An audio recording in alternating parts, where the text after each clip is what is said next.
into the whatever almost see-through, weird, unquilted, single-ply bullshit toilet paper they have. Yeah. But yeah, sometimes you pull into a hotel or something, and it's bad times. Yeah. Yeah. Saving some money. Squeezing money with a single ply that you have to like roll over your hand 6 times. Should we say this? You shouldn't be able to sell toilet paper if I can take like a 20-watt bulb and put it behind it and it shines right through it without slowing it down at all. We're counting lumens now. We're lumens, candle power. Yeah, exactly. Lumens and candle power. Like some of the stuff you hold up, you could literally read through it, no problem, in dim lighting. So you shouldn't be able to shine light through it. You're saying more regulations here in California. More regulations just when it has to do with toilet paper. All right. Here's some news.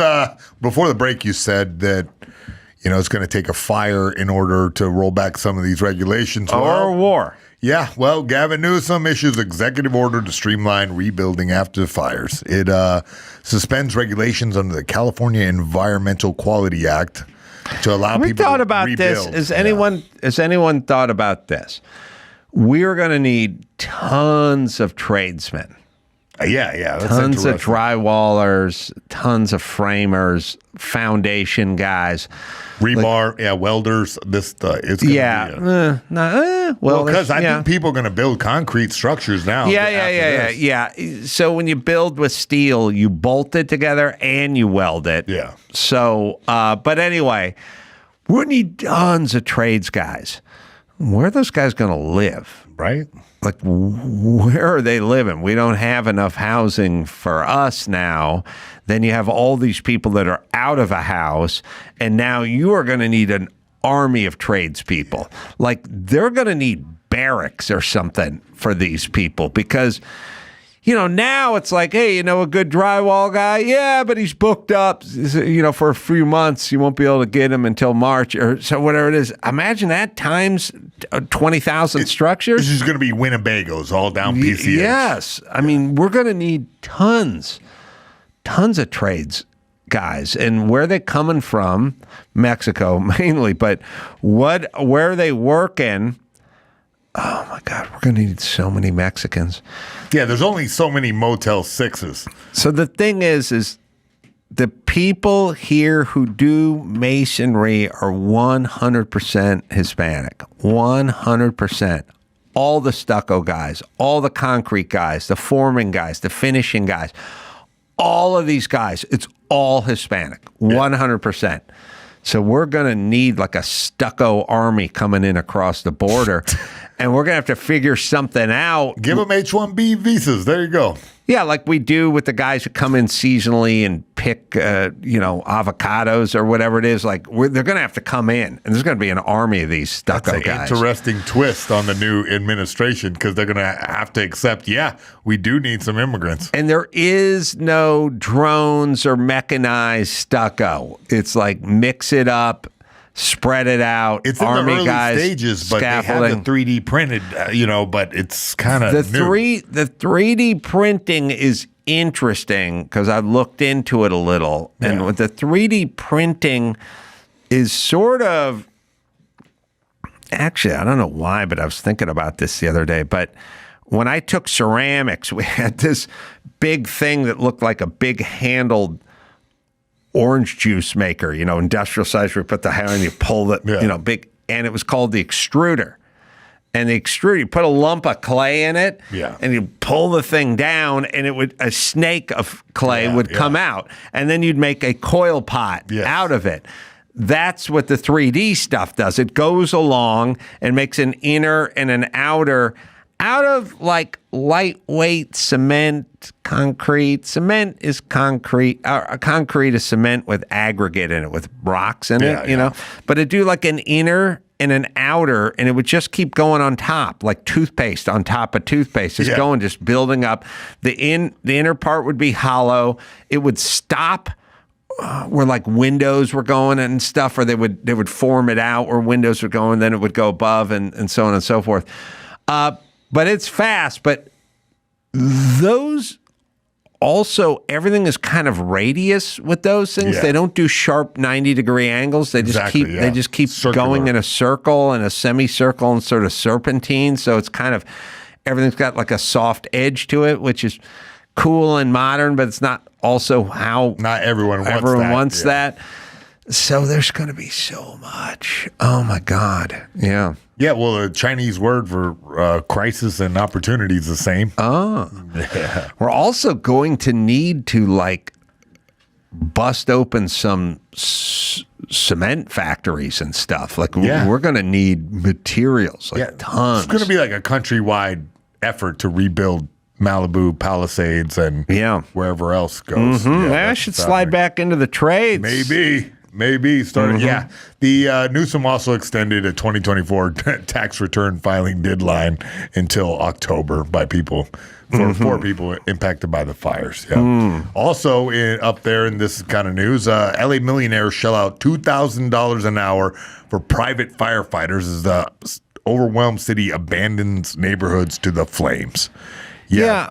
Listen, we got LAPD, and then there's private security. Like, I don't know. The cops are there. The cops are there to keep the citizens safe. But if you're a high net worth individual and you don't feel that safe, then you pay somebody to make you feel safe. I don't know if the city's doing their job or not, but that's what you want. And I feel the same way about this kind of stuff. Like, why not? Yeah, this is just capitalism. Plus, the city is piss poor at doing stuff, whether it's you not getting your Rolex stolen out front of a restaurant or your house not burned down. I think we've figured out that they do a pretty shitty job at their job, so you're going to have to farm out others to do it. Well, I don't know. What's the difference between this and private school? Half these people, 85% of these people's kids go to a private school because the LA Unified School District sucks. Well, I think the backlash is coming from the people. See, what's happening here, it seems like igniting sort of a class warfare, and everyone views themselves as fighting against the government by saying, oh, you're getting special treatment because you can afford to do what the government can't. And that's I know people do that all the time. They go, why should you get whatever, fill in the blank? When you have money, you have a safer life. Yeah. You drive a newer car. Yeah. The newer car is safer than the older car. You live in a safer neighborhood. You don't have to park on the street and up the street where you could get rolled or jumped, and tickets and everything. Yes, you eat healthier, cleaner food, so on and so forth. Yes, the list goes on and on and on. That's how it works. And that's how it's always worked. So fuck off. If you don't like the way it works, then you got to figure out a way to make more money, because the city's not going to close that gap. Well, what I think is happening is a lot of people, because there's a lot of backlash where millionaire real estate investor Keith Wasserman had a call for someone to connect them with private firefighters, I believe on X.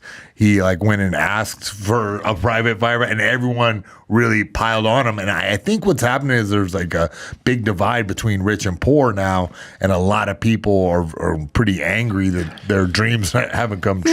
You know what's weird? As a former poor person who grew up around poor people, we didn't have a lot of ire or thoughts about rich people. I assumed rich people worked harder, were smarter, more educated, and took care of business better than the Carollas did, and that's why they were rich. I don't think this ever comes from actual poor people. I think this is rich, whitey. This is basically the bitch who was complaining about my cars. This is not who you think it is. They go, there's a lot of poor people who don't have, it's like, yeah, but they're not saying anything. Poor people sort of go to work. They don't really know about all this shit. I mean, all the poor people I've ever employed or worked with or been on a job site with, they didn't talk about this. They just fucking worked, and they would talk about stuff like what they were going to do this weekend. It's like it's internet class people who have enough money to have a nice high speed internet connection. It's a little Karen, and it's a little also higher bracket stuff. Like during COVID, all the people that were screaming at each other were all these sort of higher end people. The lower end people went to their fucking job at Chipotle and just worked at Trader Joe's, Alpha Beta. I don't know if it's still there. I hope it's gone. I've never even seen one of those. Oh, so depressing. The poor people I know always just got up and went to work. They didn't sit around and argue on the internet. I don't think these aren't poor people complaining. These are slightly less rich people complaining. About rich people. Yeah, maybe you're right about that. Could be. But yeah, so Rick Caruso, former water commissioner, the outspoken critic of the fire response, took similar heat online after New York Times revealed that he had hired private muscle to protect his home with the flames. Home from the flames. Yeah, all right. Yeah. Well, look, you want your home protected. The LA Fire Department's not cutting it, and you have a lot of money, but you don't have a lot of time. So what the fuck are you going to do? Yeah. I mean, that's the way people work. That's also, by the way, that's why part of the reason why people want money is for these reasons. Yeah. But I don't know. It's like saying, oh, you got your TSA pre-check thing, and now you got clear, and you get to go to the front of the line. Yeah. I signed up for it, and I paid for it. Yeah. That's an option. What do you get to? Why you get to go in the first class lounge? Because I got a ticket that's $3,600, and then I paid this much for this credit card, and now I get to go sit here. You don't get it? That's how it works. Yeah. Way of the world. That's how it's always worked. Well, on the other end of this, the other direction, an alleged looter dressed as a fireman was detained in the Pacific Palisades. There's two looters who one of them was dressed like a firefighter with the boots and everything, was detained by Los Angeles County Sheriff Deputy on Pacific Coast Highway. It's unclear what time the suspects were stopped, but a local photographer here, you can see, spotted the pair on a scooter and a moped. Yeah. Fire boots he was wearing. They're riding up PCH apparently, and two crime prevention unit deputies from LA Sheriff Department Santa Clarita Station detained them. Yeah. White guy, I guess. Yeah. Refreshing. I mean, he doesn't really. He looks like he's cosplaying as a firefighter. Doesn't look legitimate. There is a weird thing. It's sort of like when the prostitute dresses up like a nurse. Yeah. You know that's not something she wears. You know what I mean? There's a. For me, when I see it, you see it. If you have any kind of expertise, so when you see a movie and the guy plays an MMA guy and he just looks wrong, so it's weird. It looks wrong. For me. Guys who are supposed to be on a construction site in sitcoms and stuff and movies and stuff, they're always wearing brand new boots and brand new bags. Like their leather bags are stiff and shiny and never been worn before, and there's nothing in them. And I'm like, he's holding the wrong hammer for framing. He's got a little finish hammer with a smooth head on it. He's supposed to be framing, and I'm like, it looks wrong. Yeah. It looks off. And these guys, cops and firemen, when they see the skinny dude coming in with the yellow jacket on, they probably go, that guy doesn't. At first glance. Yeah, exactly. He's not wearing it right. Oh, yeah, this firefighter's riding a bird scooter. Right. That's probably not a real firefighter. Right, he's riding a wheelie on a bird. But this is maybe a nothing burger. And he's wearing Skechers. They thought these guys might be looting, but they handcuffed them, and someone said that later they let them go. So, no charges. Yeah. I get looting. Okay, so here's the thing about looting. Walking out with a TV is kind of not going to work, right? Because it's like TVs. My TV was a 13-inch black and white Zenith. You could walk out with it. Walking out with anything under 85 inches. There's no street value. You're not to it, going to believe I had that same TV. I didn't realize once you said 13-inch black and white, we had that. You had that. You had my mom's TV. Yeah. So, I mean, now you're walking out with a giant TV set, very bustable. It's got to all be jewelry, right? Right. That's the only thing I can imagine that these guys might have been after, or anybody in that general like business, if you want to call it that, is you go through and sift through to see whatever is, not molten. Can I tell you, while some people were paying initially for their own private firefighters, now the next check has to be paying Koreans to get on the roof with a 30-06 because nobody deals with looters like Koreans. Yeah. I would just, if I was Rick Caruso, I'd just go down to Koreatown and I'd go into every liquor store and go, you got a 19-year-old son? Yeah, I do. Where is he? Bring him over. I'll give him $80 an hour. Come here. Bring your 30-06. Yeah. You put the Korean on the roof. Yeah. By the way, one Korean on one residential roof. Bird's nest, yeah. Bird's nest. Good for 14 houses. 270. Yeah, it's not just your house. Yeah, I know. You're right. Everybody can pass the hat. The Koreans will handle the house he's on, 4 houses to the right, 4 houses to the left, and 9 houses in front. You need 6 Koreans per acre, I think. 6 per acre. No, actually, you only need 1.3 Koreans per acre. My mistake. My math was Yeah, off. because an acre is really just kind of a big double lot, or half acres kind of a double lot. Yeah. I've had a house on an acre of land. I had a house on a half acre of land. I only needed 1.3 Koreans per acre. So some of these houses have acreage. So you need 1.3 Koreans per acre. And what I'm talking about, it's about right. It's about 4 houses. The Korean sits on the roof of the middle house. Yeah. 4 houses to the right.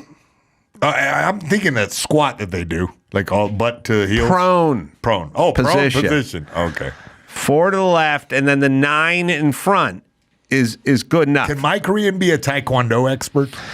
He can have some skills, but he's not going to need to use them because he's up there at the 30-06. I just want him, if he's overrun by a zombie horde of looters, I want him to be able to handle himself. That's the whole point. They're never, it's the one shot, first off, they hear the bolt action.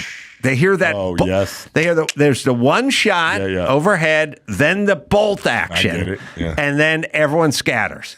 That's it. Because during the riots in L.A., that whole Rodney King thing and the whole 1991 or whenever it was. April 24, 1992. Oh, really? 92. They went up, those Koreans who own those liquor stores are like, hey, Schwartz's, you ain't burning our place down. We got the fucking roof. Those roofs have something called a parapet.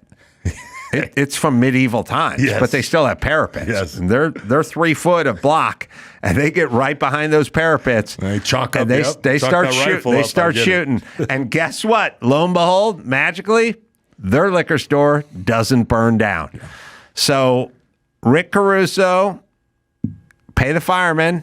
Now we got to pay the Koreans. You got a Korean on your roof.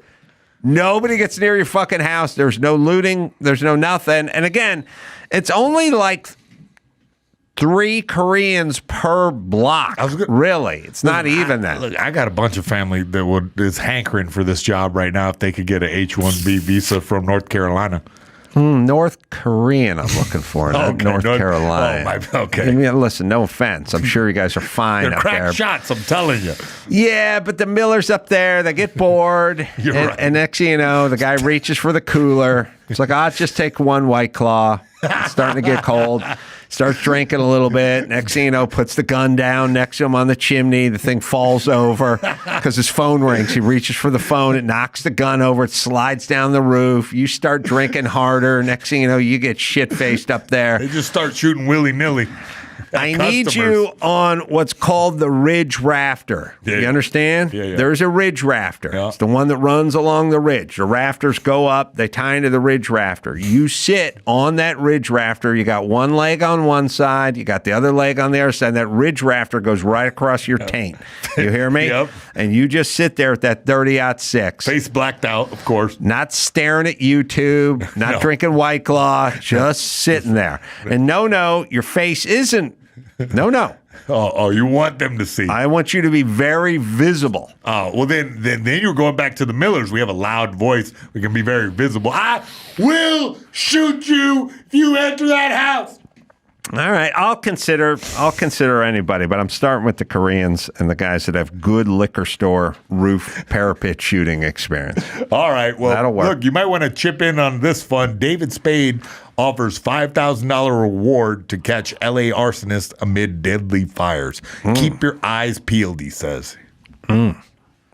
There's guys lighting fires out there, make this shit worse. They just caught somebody, we're pretty sure was lighting fires, walking on with a blowtorch, they let him go. So if you can find someone lighting a fire and you catch somebody and you can get the cops to bust him and throw him in jail, I'll give you $5,000. So keep your eyes peeled and do what you can out there. Don't fake it though. No staging. Let me know. I like how he figured that out at the end of his Instagram video. Yeah. He went, oh, wait a minute, don't fake it. You know, in my neighborhood, there's a guy, the pictures of him with the fire starting device then said the arsonist is back. And it was a printout to our whole building. Be on the lookout for this guy, bald head, white beard, ready to set something on fire. Serious out there. You want to borrow one of my Koreans? Yeah, absolutely. Because that put an end to the arson guy. Lickety fucking split. Absolutely.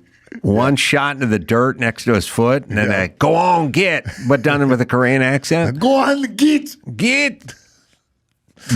My Korean not only takes care of looters, but takes care of arsonists as well. This guy is multifaceted. Mm-hmm. It's a nice sharp guy. And if he's a taekwondo expert on top, I think that there's some I know you're a hand-to-hand guy, but he's up on that roof. Oh, this guy, he's smoking hella cigarettes, I believe it. Yeah. He smokes. He smokes, obviously. That's his thing. Yeah. That's fine. I don't have any problem with that. The house survived the fire. It'll survive a Korean smoking. But yeah, that'll get rid of the arsonist as well. Yeah. David Spade's going to kick 5,000. Recently, a homeless man was tackled and zip-tied by onlookers. He was suspected of trying to start fires with a blowtorch. In Woodland I saw Hills. that. Yeah, I saw it too. It was wild that the whole community tackled this guy and zip-tied him. Who had zip ties? Who's ready for this? That's a good point. Probably an electrician or a guy who does home theater. The number one user of zip ties are home theater guys. You're They right. bundle all those cords together. Stop. Yeah. Yeah, zip ties, if you're doing home theater work, you got to have zip ties. Little zip ties and clip it off so that it looks real sleek. Never pick up the clipped part. No? Never did? Never pick up the clipped part. They never do. Yeah, they leave it back They there. just clip behind them your and they walk entertainment away. center. Yeah, the electricians are with zip tie clipping what a lot of smokers are with butts. Like they just launch them and they're like, all right, but that is going to land on the ground and then somebody's got to clean it up at some point. All electricians, every sub I've ever worked with, they pull the wire out, they clip it, they strip it. They do clip, they strip it. Yep. They put the plug in, put it in the wall, and then when you show up, you'll see the two little stripped pieces of wire and the two clips. They will never. And any zip tie. There's some weird thing, because it's kind of weird, like in life. You know what I mean? Like if you, let's put it to you this way. If you're having a drink, a beverage, like a soda, and you get a straw. I'm looking at you, Joe. I don't know why. So you get the straw, and the straw's got the little paper sack on the other side of it, and you're just kind of walking down the street, and you tear the thing open, you pull it off, and you're putting in your drink. If the little paper sack thing fell onto the ground, you would stop, and you would pick it up, because you go, oh, I don't want to litter. I dropped this thing on the street. But cigarette butts and clippings and zip ties don't fall under that heading, which is weird because the clip on the zip is 7 inches of plastic that will survive the Holocaust. Like, it's never going to break down. It's not going to rain. At least the paper, the next time it rains, is just going to, like, decompose and wash away. Now, and cigarette butt's not going anywhere either. But for some reason, certain stuff counts as litter and certain stuff doesn't count as litter on every job site. You know what you get? The job can be done. The last guys that come in are the electricians that are putting the plugs in, and they're clipping the wires, and they're stripping the wires, and then they got the little cellophane where the plate goes over goes over it, the plug. You will find by every single one, you'll find that little box, cardboard with cellophane in it. That's where the receptacle came in, and then the clipped wires and everything. It's just they just leave it there.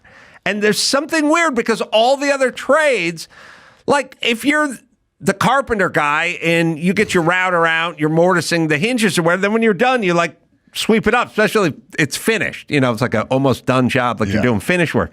Something about those guys.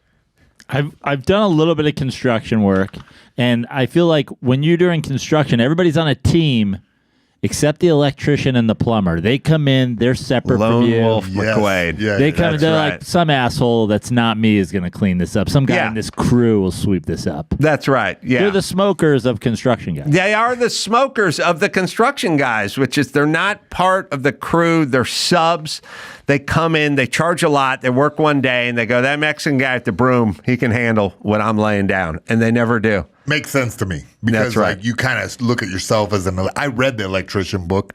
It's a big, thick book, so I feel like they're feel like eggheads on the construction. You know site. what kind of world I want to live in? Electrician pulls the receptacle out of the box, throws the box on the ground, takes the clippers, strips the wire, wires it up, starts to walk away. Here's the bolt action of the 30-06 from the Korean. Dawson's walking down the sidewalk, throws the butt. Here's the bolt action, stops. Looks around quietly, picks the butt back up, puts his hand up gingerly, and just keeps walking.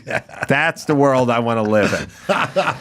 I may keep my Korean full time. Rooftop Korean everywhere. Overbounding a watch. Just overwatch. I had a pool guy who would skim the pool, and then when he was done skimming all the leaves out of the pool, instead of throwing the leaves into the green barrel, he'd dump them into the flower bed. I fired him because eventually he wouldn't stop. I'd find big wet piles of leaves in the flower. He'd skim them all of the pool, and then instead of walking 20 feet to the trash can, he'd just dump them in the flower bed. When he hears that bolt action, it's like he starts to dump it in, hears the bolt action, and it's like slowly starts to move toward the trash can, puts the hand up, hand goes up, starts walking toward the trash can.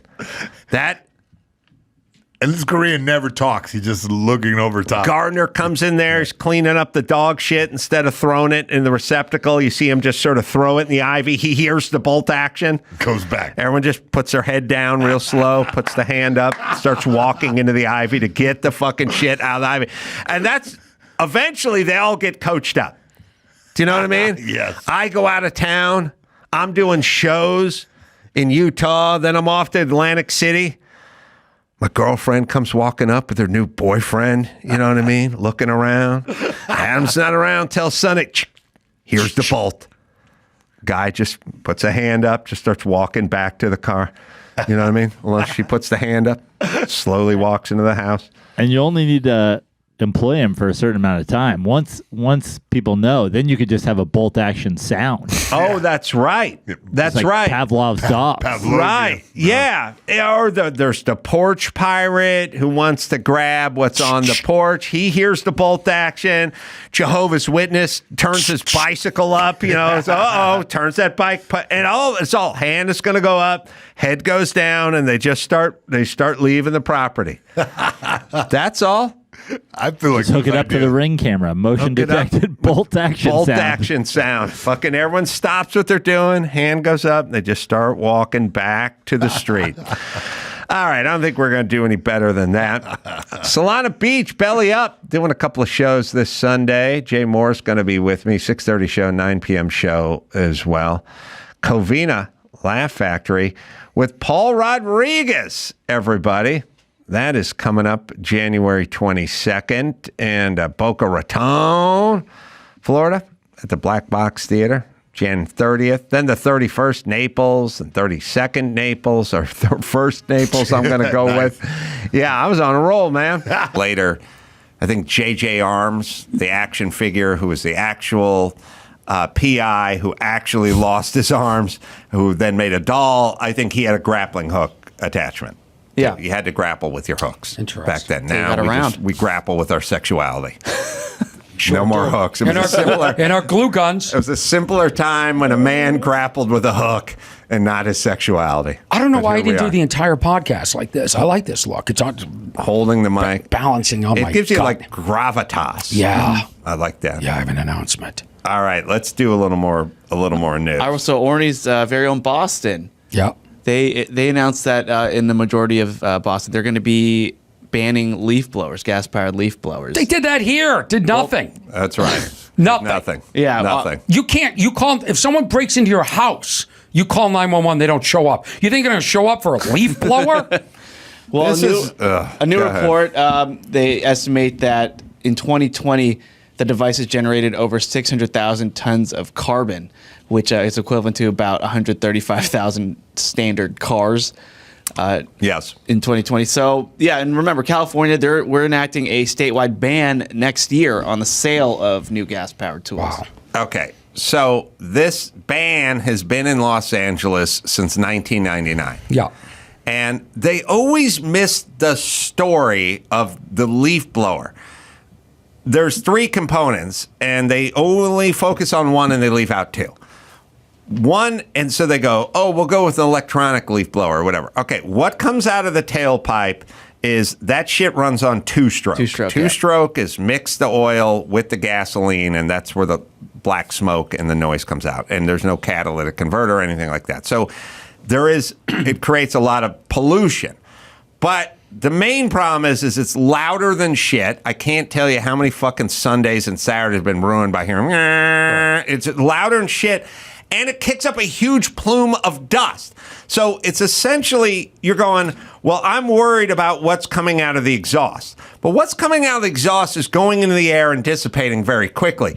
You firing the huge cloud of dust, which is comprised of rat shit and Roundup and just spores and pollen and stuff. E. coli. That I have to walk my dog through. Right. That's the particulate part. That's the part that goes, they always go, oh, those little parts they get in your lungs, they never come out. Like that's the part. It's the people that work at the fucking mill, at the factory and stuff where they're taking, MDF and medium density fiberboard or whatever, and they're milling it all day and they're living that class. The guy's got black lung.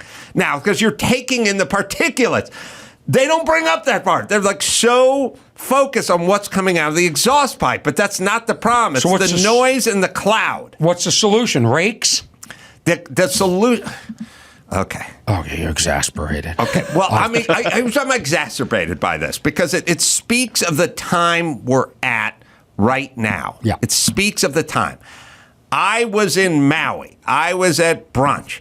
I was sitting outdoors with 8 or 10 people that I went on this trip with. And somehow we heard the leaf blower blowing in the background. Right. And I said they should make those things illegal. And then somebody said they should be illegal, whatever. And everyone started talking about how much they hated the leaf blower. Right. Then I said they are illegal in Los Angeles and have been illegal in Los Angeles since 1999.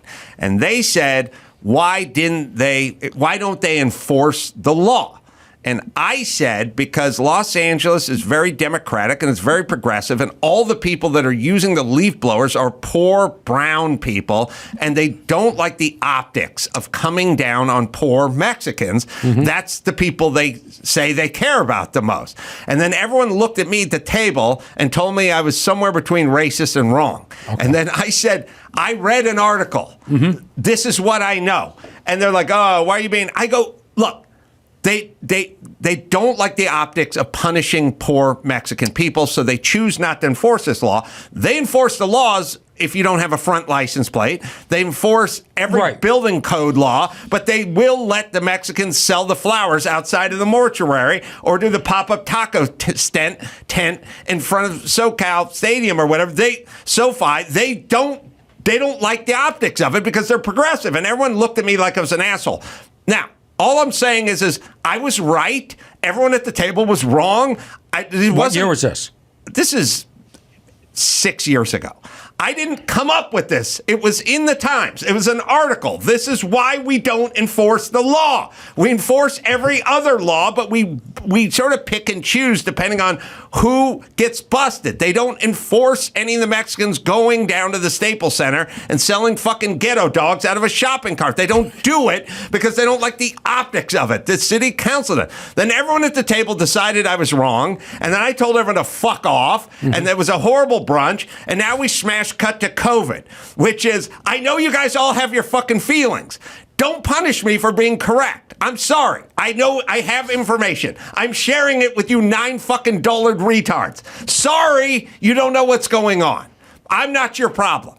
Go fucking work it out. This is the time we're living in. You're talking to a bunch of idiots at a brunch table. They've all ganged up and think you're wrong, even though they don't know anything about the subject. I was the only person who knows this subject at that table. But they all decided I was racist and wrong, and they were empowered with each other. They didn't want to step out because they didn't want to be hit by the mallet of the others. And so I just sat there at the table being right in front of fucking 9 people who were wrong. That's life. Where did this burst of energy come from? I was thinking about it earlier today. Like, what? This is why we're in the trouble we're in now. This is what just happened with COVID.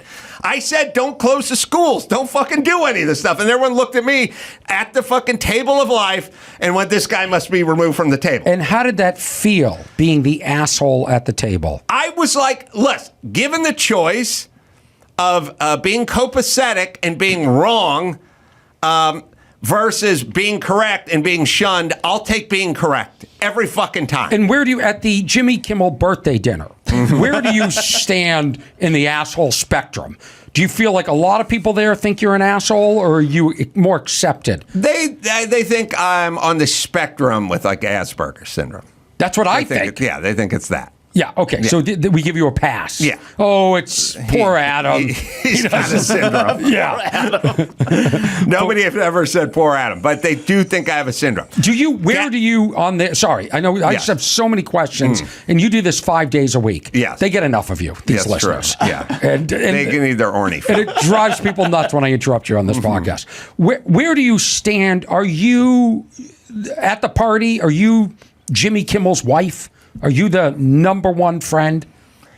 You sit who you sit next to sometimes. There's a lot of interesting characters there. You know, people who can talk, people who have opinions. Yeah. Lots of laughs. So there's not a real... Do you sit next to Jimmy, or how far away from Jimmy do you get? I usually sit next to or across. Usually. Really? Wow. Yeah. But depends, you know. It's a big deal. It's a big deal. Who goes up to who first? Jimmy comes over to you, or you go over to Jimmy? You show up at the restaurant and you sit down. But you know Jimmy's surrounded. He's a big deal. Yeah, but these are old friends. They don't care. I got to RSVP. I feel bad. You got to put that in, yeah. Yeah, I got to let them know I'm going. Or not going. Yeah. I haven't decided yet. Okay. Yeah. Well, let me know first. I'll put in the word. Okay. All right. So illegal leaf blowers, but everyone misses the point. Leaf blowers. But really, Los Angeles, so the plan is this. We will enforce certain laws and not enforce other laws depending on what color the person is who's being affected by the law. And you're saying that if the majority of the uninformed will prevail over the informed. That's all. That's the time we're living in. A bunch of fucking dingbats calling the shots. Has a single ticket ever been written for a leaf blower? No. They won't enforce it. It's by the way, how is there a law that's easier to enforce? Right. You know what I mean? Louder and shit, standing in the middle of the street. There've been cops that have run over guys with leaf blowers, but they've not cited them. Yeah. No.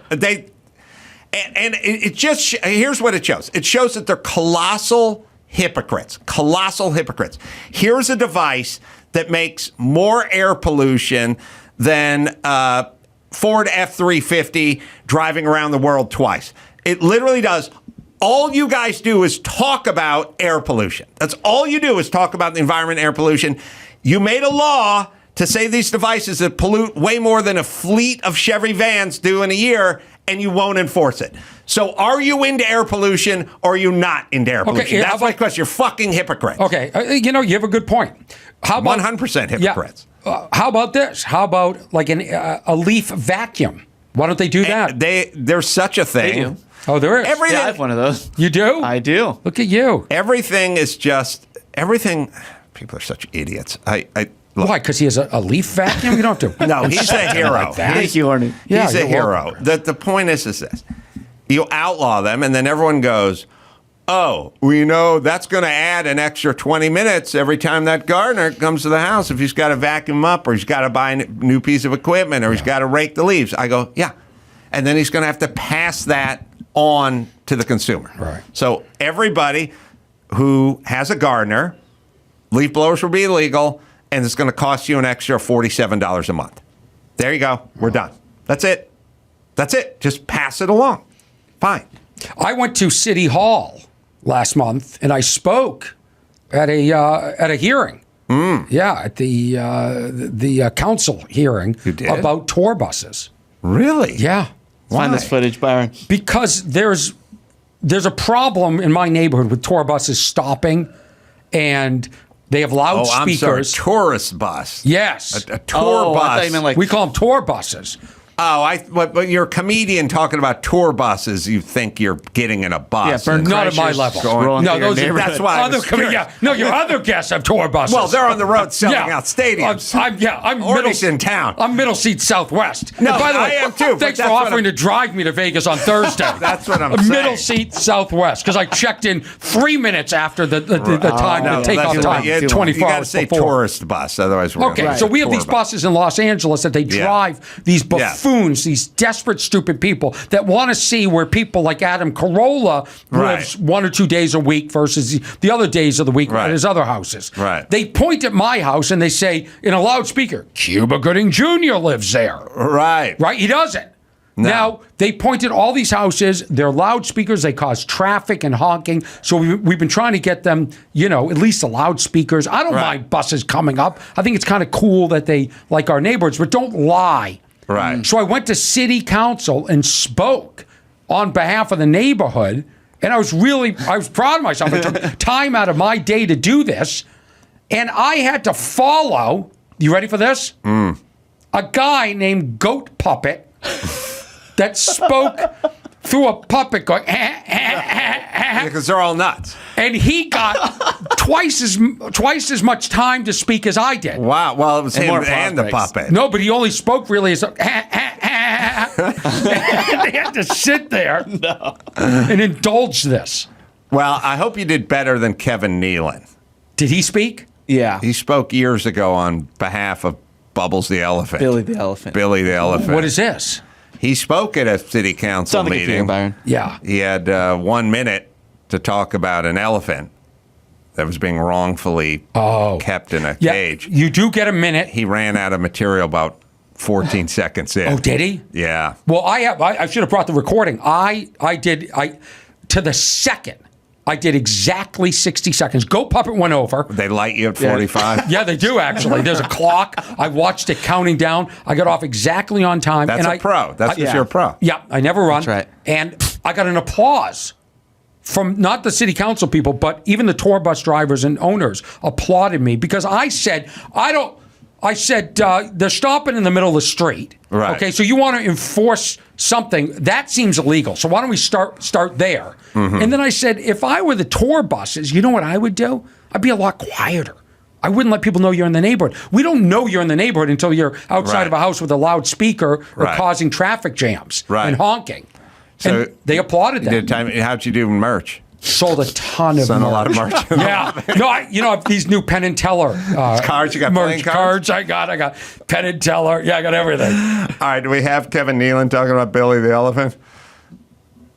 I am Kevin Nealon, and I am not anti-zoo, but I am anti-inadequate zoo.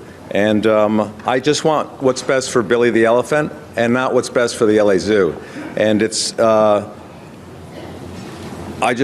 feel that. All right, stop. He got 11 seconds in. Yeah. And lost his way. Wasn't prepared. He had a great opening line. Well, keep it going. Sorry. If an elephant has a choice to go to a habitat or a sanctuary like the one down in Tennessee, I'm sure that they would take that in 1 second. From the history that we've understand about the LA County Zoo, it's not a great place for elephants. You look at all the elephants that have died there since 1975, and it's not good. So I'm in favor of moving Billy out of the zoo, as I think everybody should be, and I'm sorry that so many people are misguided with the exhibit, for the plans for the exhibit as it exists now. Thank you.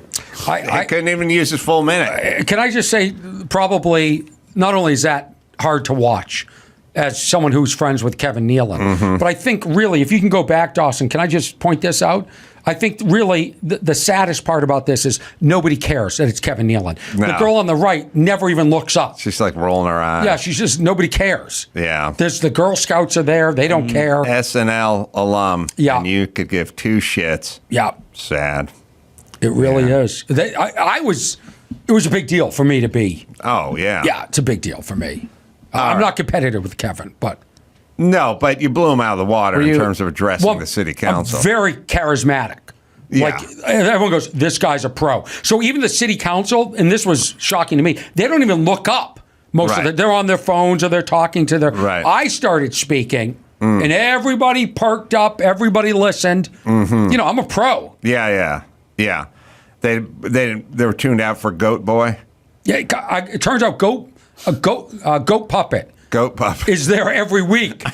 He's a fixture. Oh, God. So once I posted a video about Goat Puppet, me following him, everyone's like, no, he's there every week. Oh. Him and Melrose Larry, whatever that guy. Melrose Larry is still alive? Oh. Jesus Christ. Yeah. Norm Macdonald's dead and Melrose Larry is still alive. Oh, God. All right, well, let's go out on that super depressing note. Melrose Larry Green. Orny's got shows all over the place. Irvine Improv coming up December 8th through the 10th. See a guy that Leno gives his blessing to because he finds him so funny. He's a pro. The rest of the audience loves it. Go watch a pro work. Go to OrnyAdams.com for all the live shows. What's Wrong with Orny? Adams on the pod as well. I got shows. I'll read your dates. Read my dates. Okay. And this is correlates to Taylor Swift. So Adam will be in Sacramento, California at the Punchline this Friday and Saturday. In fact, there's only tickets available for the Late Show Friday. Okay? Yeah, I feel like you could get rid of this Friday and Saturday and just go only tickets. I'm just reading what's on the screen. Yeah, no, I'm talking to them. That's okay. But yeah. Fargo, North Dakota just got a little bit warmer because Mr. Warm himself, Mr. Sensitivity will be there November 30th. How do you guys feel about your leaf blowers and your gas plows? Nashville, Tennessee. Hot Halloween talk. Yeah. Nashville, Tennessee, December 1st and 2nd. Not too late to hear about Adam's Thanksgiving jokes. He'll still be doing those at Zany's Comedy Club. Huntsville, Alabama. Face transgender opponent accepting punishment and backlash. I'm sure she's getting punishment? Yeah. The female offender says the issue turned from a lifelong Democrat to conservative Republican. How you think of certain sports, and you go, what's the advantage? What's the advantage here? And you watch highlights of the WNBA, and then the next highlight clip is the NBA, and you go, okay, there's a big difference here between men and women. But fencing, I feel like it'd be with some reach, maybe a little arm. Ace, really? But women are okay on their feet, and they love to cut up a dude. Like, they're inspired. You know what I mean? They're angry. They're motivated. You know what I mean? You get to stab a dude. Yeah, this is her taking off her helmet, taking a knee, and essentially saying that, I can't face you because you're a man. Rope? She says this. It's a weird sport. They have a tether attached to them. It's really, It's essentially the opposite of sword fighting as we know it through cinema. You know what I mean? Like, I grew up with the Three Musketeers, man. It was guys would slash a rope and a whole candle, whole candelabra. They'd slash the candelabra. They'd slash the rope. Well, first they'd like swing on the chandelier, and then they'd land, and then they'd slash the rope, and the chandelier They don't make would fall on chandeliers all like the that guards. anymore. They don't make them to capture guardsmen anymore, And it was like stuff was getting knocked over, and guys were carving, the Z in a guy's chest, and they're wearing a mustache and stuff. Now they're all fucking padded up with a tether on them and stuff. Like, I don't get it. It's a game of tag, yeah. Well, she got black carded for this. I guess in fencer parlance, that's like really bad. She's disallowed from disallowed from competing in tournaments again. So, all right, well, listen. Unsportsmanlike behavior. This is like, it's one of those, all right, I don't, the argument is, here's the argument. The right goes, we don't want men competing with women. By the way, there's never beef about the other way around. No one ever goes, hey, this chick wants to join the men's football team, and everyone goes like, fine, because I don't think they have an advantage. Like, it only goes one direction. The beef is with a physical advantage over your opponent. Sports, here's the thing about sports, everybody. Listen to me. Sports are all about parity all the time. That's all they do. NASCAR, F1, the scrutineering is insane. I mean, every car needs to pass tech, 100%. Even in my vintage racing, they have tech inspections for cars. And they will tell you, they go, okay, we're doing this vintage race. It's the Rolex Historics in Monterey. Here's your run group. Here are the tires you can run. You can outrun modern tires. It's unfair to other people for you to be on these non-biased slicks or whatever, whereas other guys are running old school tires that would be appropriate with the era that the car was raced. So they got tons of rules because they go, look, it's got to be just the driver. We're going to check, and they pass the car through tech.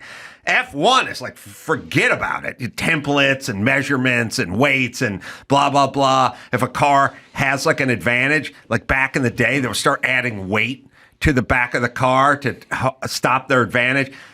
Tom Brady had 4 less pounds in his football of air, and they're like, fuck that. No, they have to be, you cannot deflate gate over here. We don't need to put gate behind everything that's controversial. I don't know why we do that all the time, but the point is all we do is parody.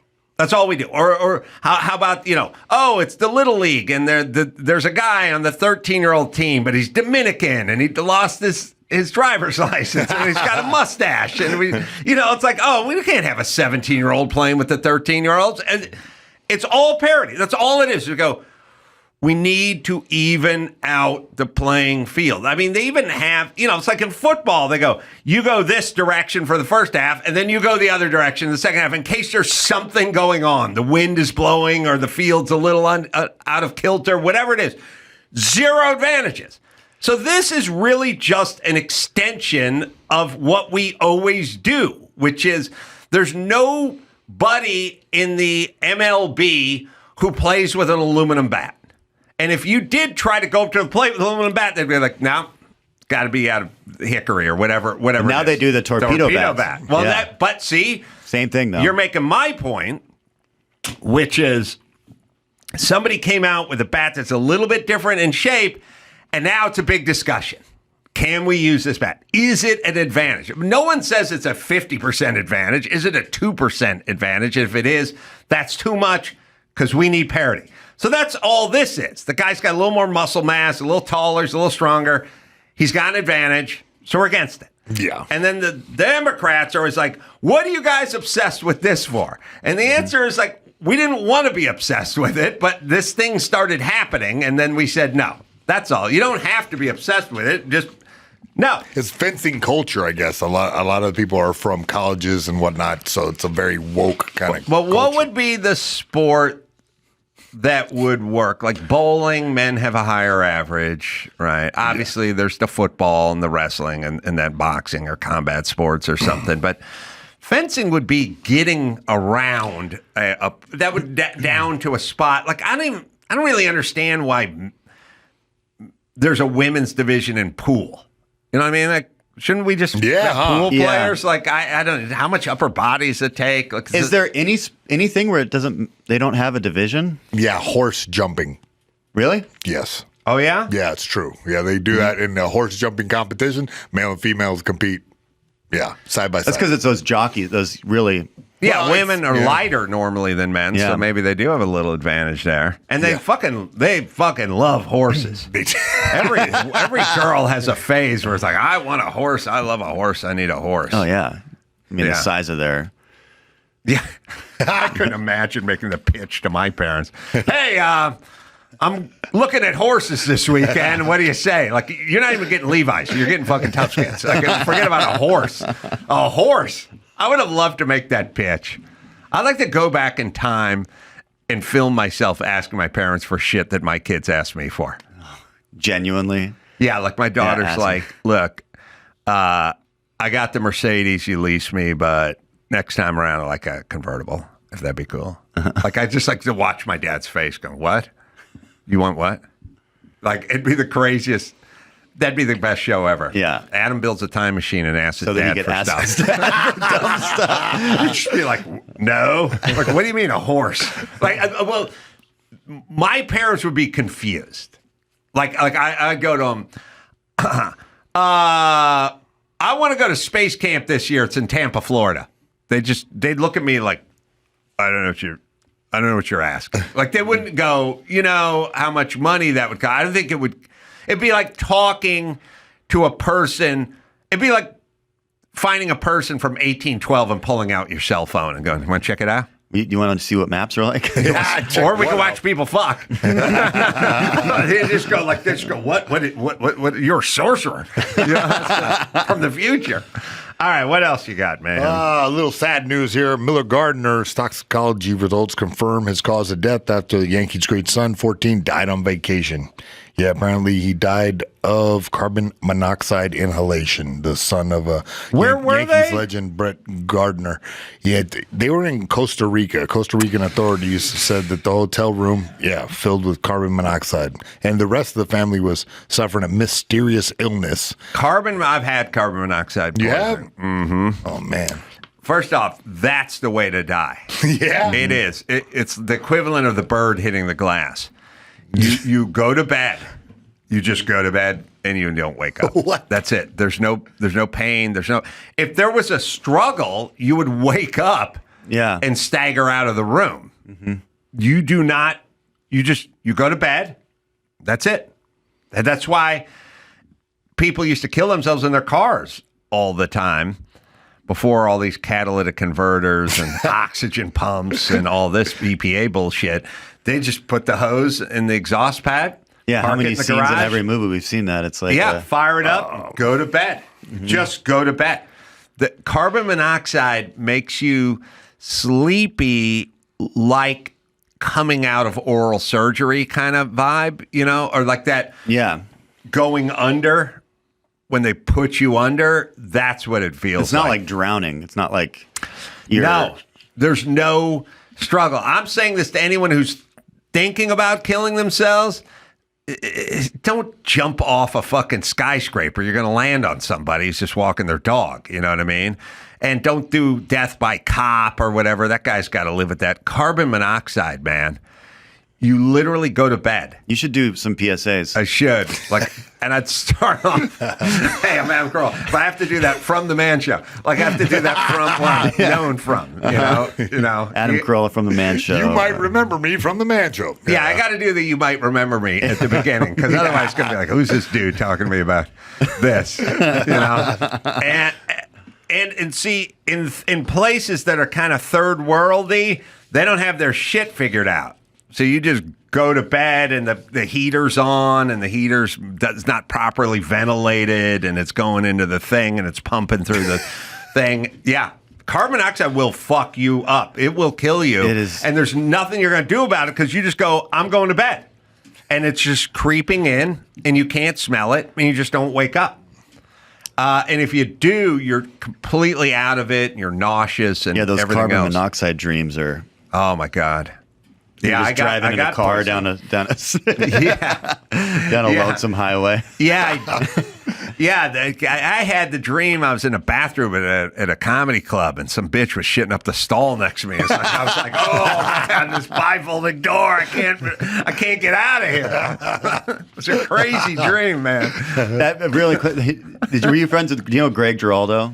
Yeah. Oh, I wasn't friends with him, but I know. Somebody told me this funny joke that he did the other day. He was pissing next to somebody in one of those bathrooms, and no, he didn't do the joke the other day, though. No, but no, yeah, told Greg's about this been experience. Gone for 10 years? Yeah, gone for 10 years. And they had those little dividers between the urinals, and in the middle of peeing, he knocked on it and said, I hate these things. All right, sad, but that does not happen in this country at the Sheraton Universal or whatever. Like, that is a thing. As much as I rail against... No, in this country, they get eaten by alligators. That's right, in Florida. As much as I like to rail against, red tape and over-regulation and shit like that, we got building codes here, and that shit doesn't happen here. Well, explain this, because it doesn't say it in the, what would be the likely reason for this? Would it be, if you violate some code, there's some type of carbon monoxide released from somewhere in the house. They didn't state it in this report. I don't know why in Costa Rica or wherever it was. If you turn your heater on and your heater is not properly vented, it'll kick back. Just like fires start when people turn their dryers on and the vents all filled with lint. Yeah. But get a carbon monoxide alarm as well as a smoke alarm. The thing about a fire is fires are kind of loud if you ever really think about a fire. Like stuff burning is loud. And, I mean, my neighbor's house caught on fire a million years ago. I was a million feet away, like watching SportsCenter in my den, and I could hear it pop, whatever. Mm-hmm. You wake up, you smell it, and you hear it, and then you get up, and you go, I'll fucking crawl out of the window in my underpants. Carbon monoxide, you just go to bed, and you do not wake up. And there's no anything going off. So you need a carbon monoxide alarm detector, really. But they're built into a lot of smoke detectors, and they're, I don't know, $25 or something. So it's no big deal to do it. You know what's weird? Look up Vitis Garrulitis. What? You guys know who Vitis Garrulitis is? Never met him. Yeah, she's hot. Well, I never met Abraham Lincoln, but do you know who Vitis Garrulitis is? No. Okay. Vitis Garrulitis was a professional ranked, maybe Wimbledon winning tennis player, like top ranked back in with the John McEnroe days and all that kind of stuff. Oh no, you're thinking of the other guy. Okay. But you're thinking of Bjorn Borg. There we go. I'm in the same era, though, right? It's like a crossover. Yeah, Vitis Garrulitis, I don't know what his biggest win was. I don't know if he won the French Open or he won Wimbledon. Like, what is Vitis Garrulitis' biggest tennis win, and what year is it? One of you can yell into a picture of him microphone. in the shower. Nah, there's no... Biggest win was 1977 Australian Open champion. Okay. So look up how Vitis Garrulitis died. Now, we'll look that up. I'm sitting in a room in Las Vegas about 3 or 4 weeks ago at the Building and Home Convention. And I'm talking to different guys who come in. And they go, some guys make doors and windows, and some guys make cabinets, and some guys make flooring, and you talk to them, and I go, I'm going to build a house in Nevada, and we're going to do a show house, and we're going to get your product in it, and we'll give you a break on the price, and blah, blah, blah. And they just, you spend an afternoon, these guys come in, they do tile and they do doors and windows and they sit down. Well, I know everything, so it's easy for me to talk to them about whatever it is they're making, whatever the product is. So this like 50-something-year-old guy, like he comes in and he sits down and I go, what do you guys do? And they go, well, we do smoke detectors and carbon monoxide detectors. Vitas died at age 40. Improperly installed propane heater for the swimming pool.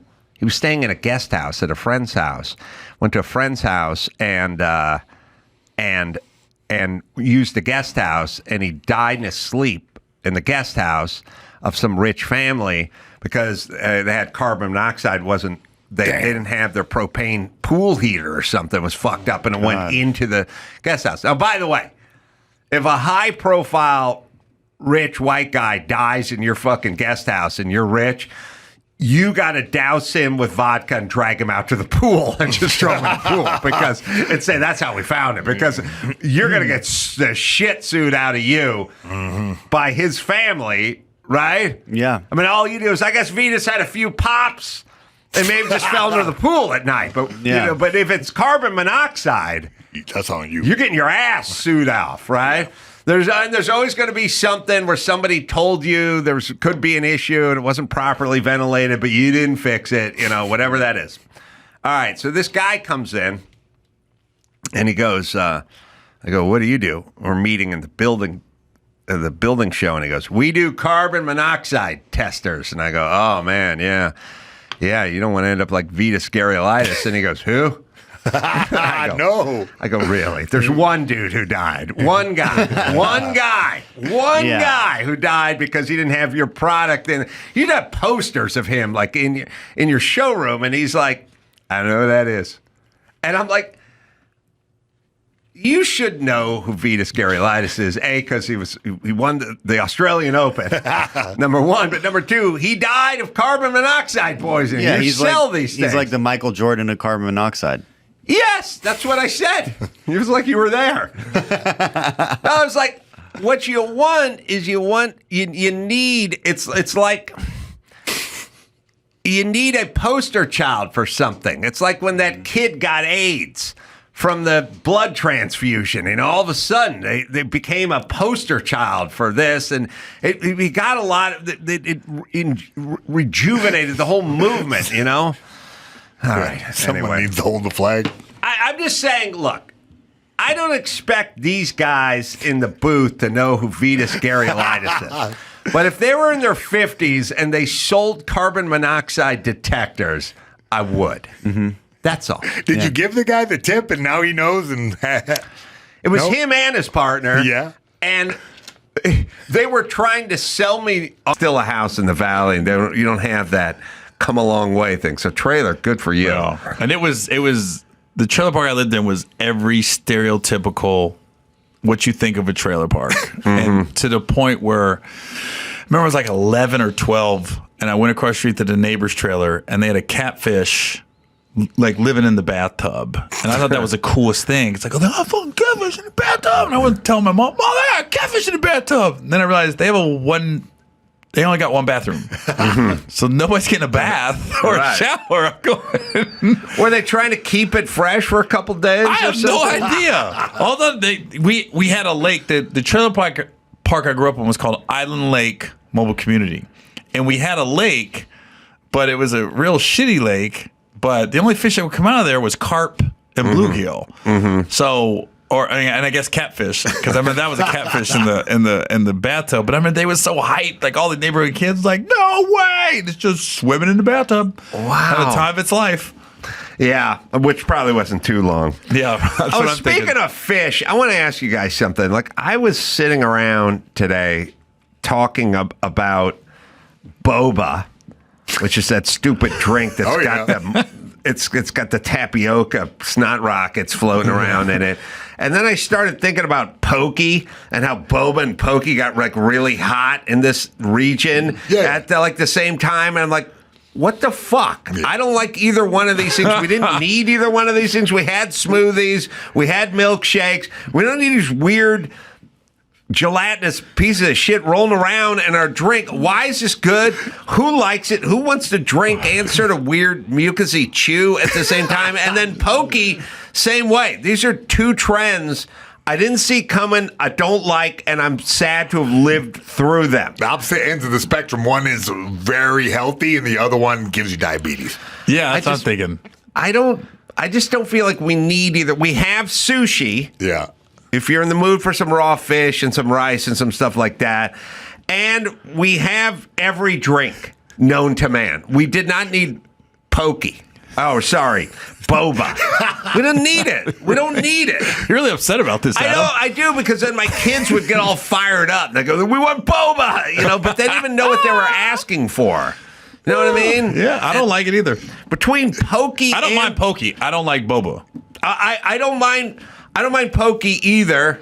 I don't like boba. Don't mind pokey, but don't need pokey. No, I feel like we already have crack cocaine of milkshakes. It's like every bit of sugar, carbohydrates. You could run a marathon after you do that, but you will have Where did it come from? Japan? Japan. Japan? Yeah, they made tapioca balls, tapioca and Taiwanese or somewhere in there. Oh, really? Yeah. Well, I thought it was in Japan because when I was there, they had it. It's from Taiwan, according to what I did my research, and pokey is from Hawaii. Yeah. Which is fine.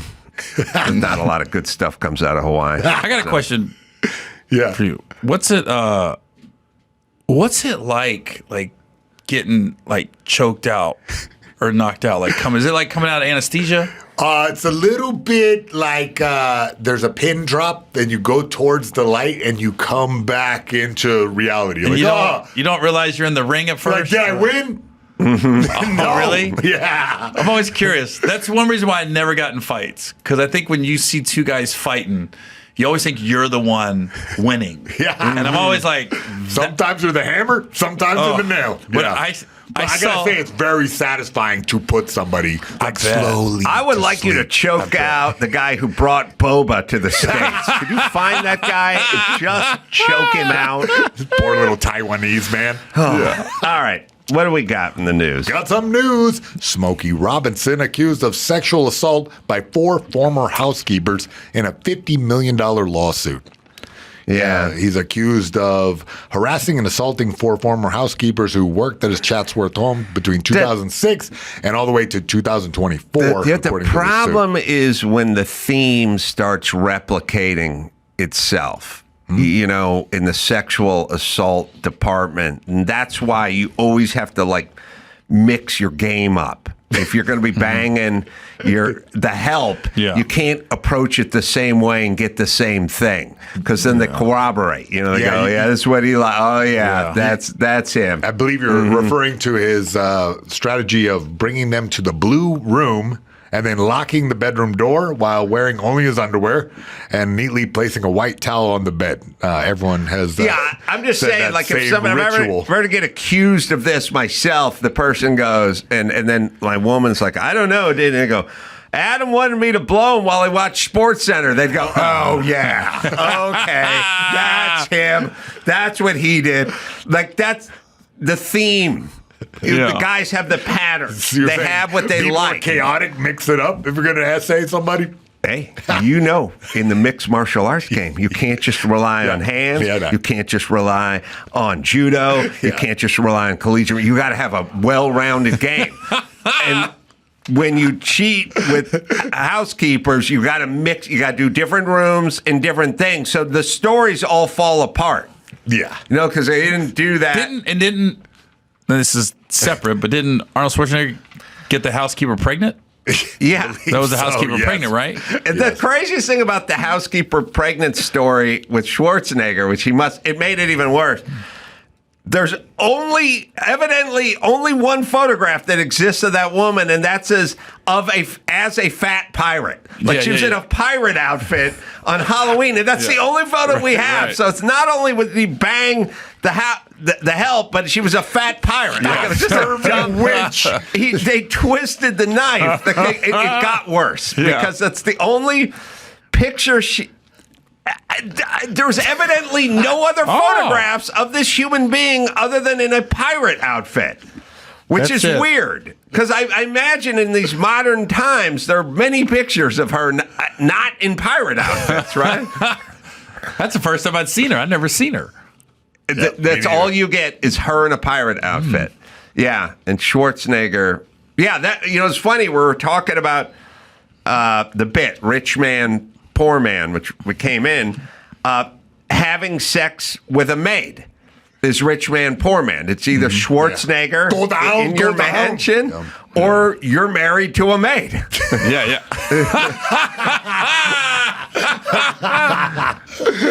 It's rich man, poor man. Yeah, true. Mm-hmm. All right, so 4 of them. Yeah, 4 of them. 4's hard to over 18 years. Explain away. Yes, and his wife is also in the lawsuit because she perpetuated a work environment by regularly screaming at Jane Doe 4 in a hostile manner using ethnically pejorative words and language. So you think they were Spanish? Yes. That's the other thing is that they use their immigration status to kind of as a bartering chip for them not to go to the cops about any of this. It was something that was ongoing. They were afraid to there's nobody who's going to make it to the grave without being Me Too'd, right? There's no legend from the past. There's no prominent. There's nobody who's not going to get Me Too'd at some point before they.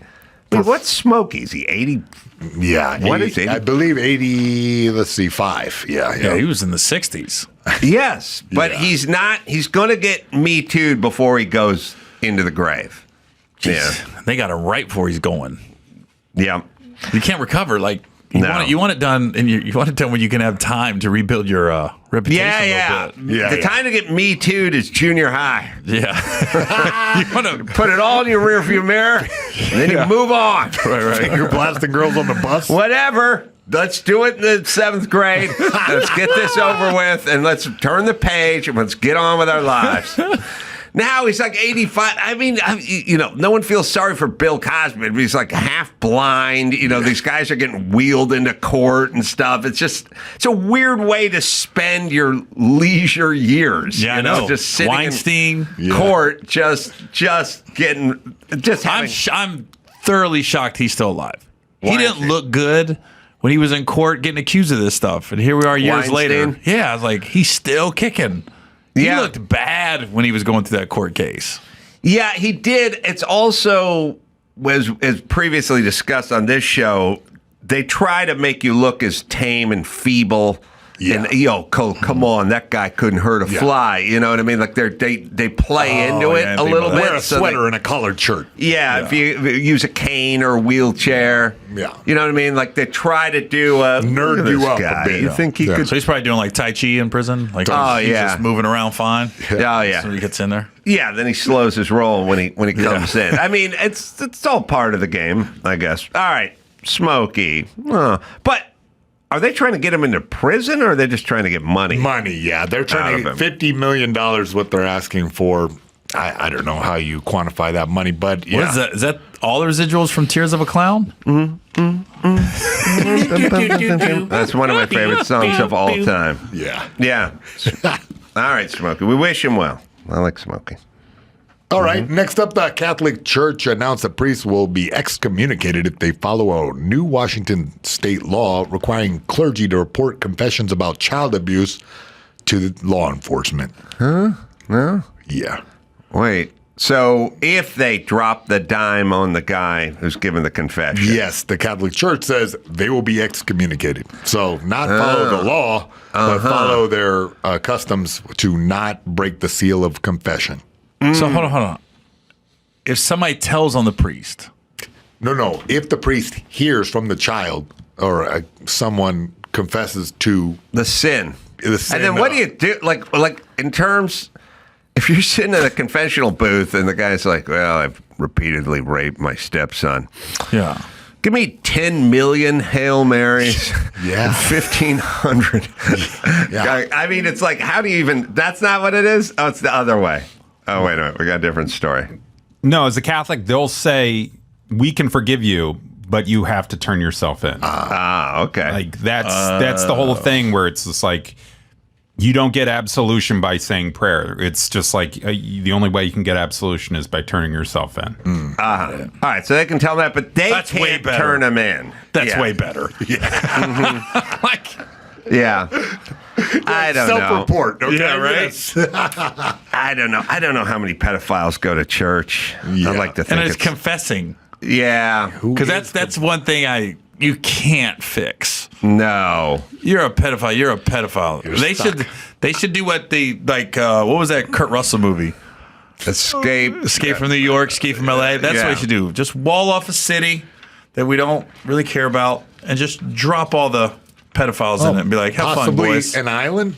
Yeah. Fun, boys. Pedophile. I'd already worked. Pedophile. I already worked this one out. Oh, really? My bad. Sorry about that. No. That's why I don't want stand up. No, we like That's why I don't want stand up. I don't do it.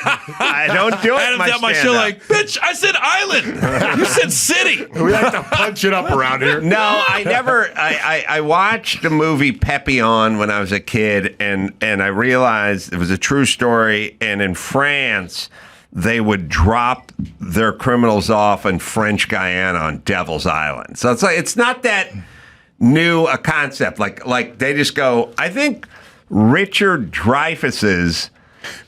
If you look it up, the actor Richard Dreyfuss had a great-grandfather or even a grandfather, a family member who was like a general in the French army or something, got, I guess, framed and ended up spending his time on Devil's Island in French Guyana. Like, they would take these guys who are the dregs of society, and they'd go, we don't want you here. Well, you can go we'll drop you off over here. And they did it. Wasn't that Australia?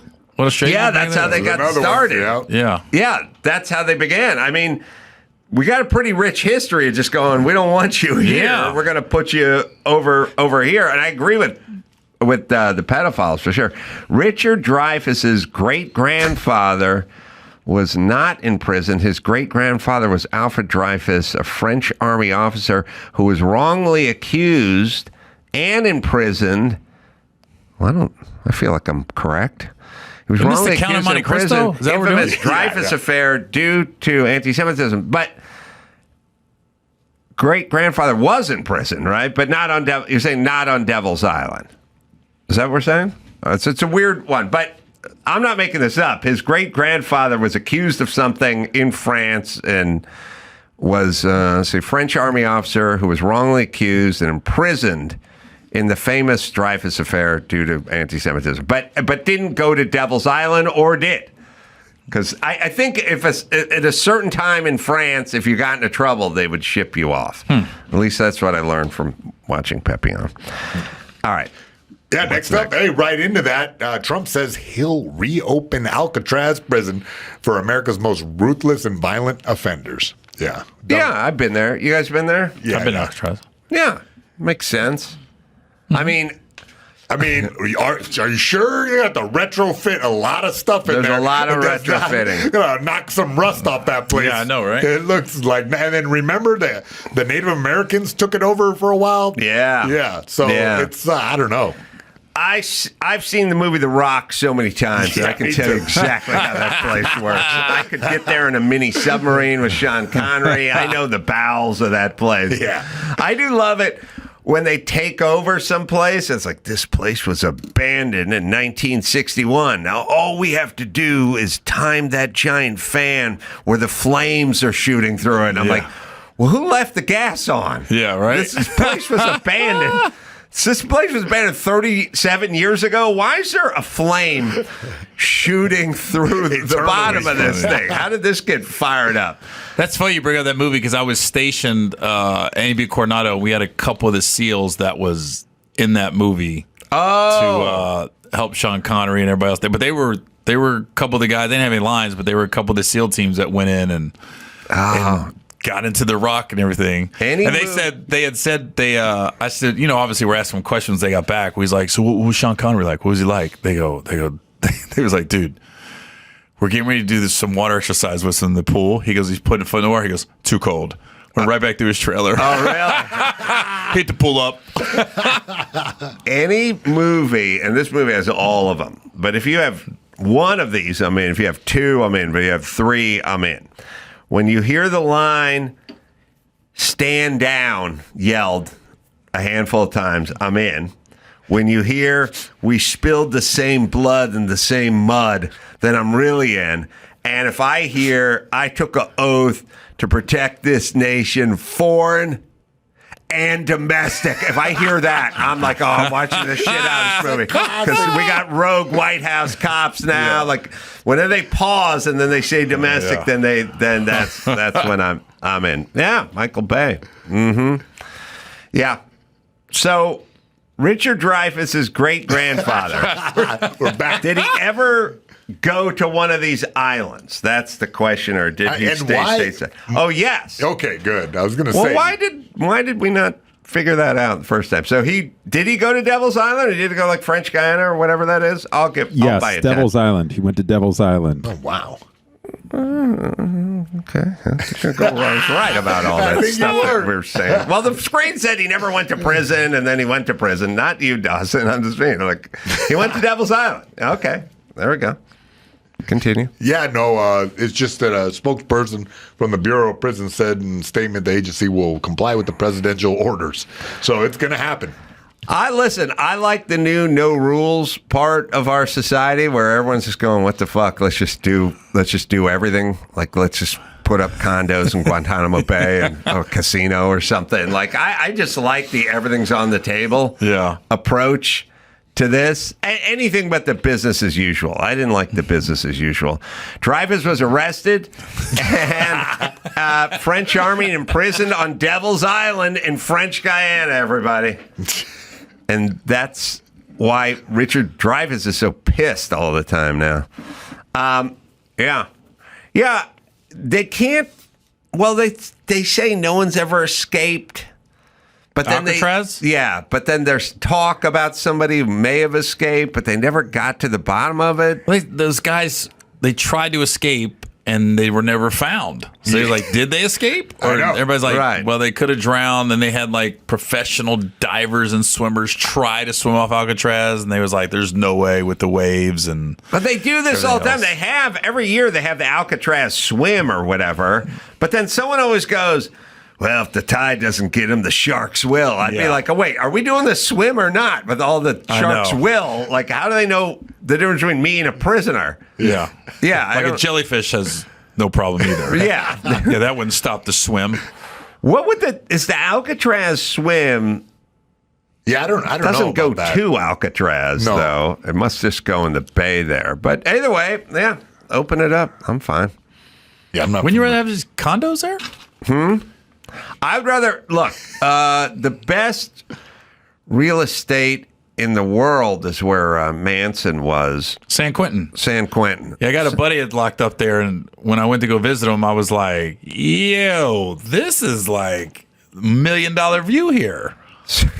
I mean, I'm looking out like if you don't know you're in the prison and you look out, you're like, yo, this view's amazing. The drive into San Quentin is like some of the most bucolic, beautiful Southern California coastal.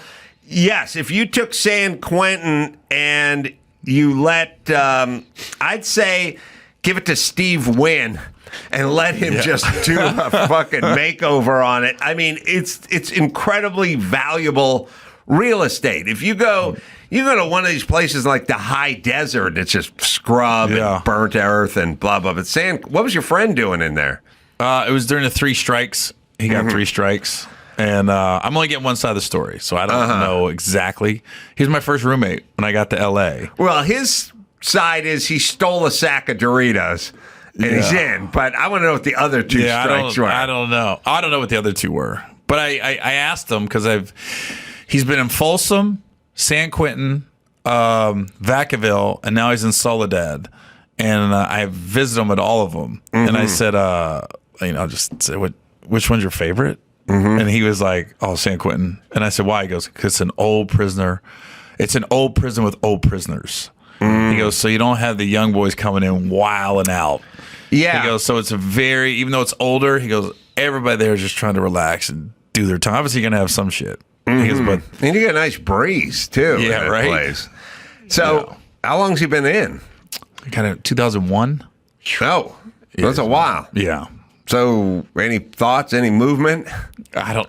He always tells me like, I think I'm getting out, but I don't ever know.